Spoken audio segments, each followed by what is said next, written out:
সিদ্দিকী বলছেন যে প্রস্তাবটা আনা হয়েছে যেহেতু সরকারেরও সমালোচনা থাকবে এসআইআর তাই সেটা গৃহীত হলো না। সরকারের কাছে দুটো আলোচনা আসছে, দুটো প্রস্তাব এসছে। একটা এনেছেন আমাদের শোভনদেব চট্টোপাধ্যায় আর একটা নওশাদ সিদ্দিকী। যেহেতু শোভনদেব চট্টোপাধ্যায় আমাদের সরকারি প্রস্তাব এনেছে, ওইটাই প্রেসিডেন্স পাবে।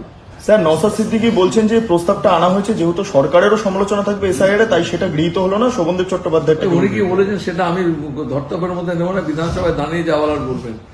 আমাদের রুল অনুযায়ী চলতে হবে। সরকারি প্রস্তাব আসতে পারে, that will get precedence. That's the rule under the rules and procedures of West Bengal legislative assembly.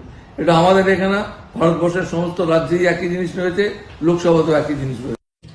আজ পশ্চিমবঙ্গ বিধানসভায় লজিক্যাল ডিসক্রিপেন্সির নামে যেভাবে নাগরিক হয়রানি হচ্ছে, এটাকে নিন্দা জানিয়ে নিন্দা প্রস্তাব লিখিত আকারে জমা করলাম ভাঙড়ের বিধায়ক হিসাবে।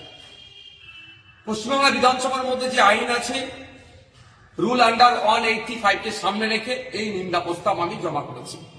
আমরা দেখছি এই লজিক্যাল ডিসক্রিপেন্সির নামে নোবেল জয়ী বিখ্যাত ব্যক্তি, বাঙালির গর্ব অমর্ত্য সেন সাহেবকেও নোটিশে ডাকা হচ্ছে।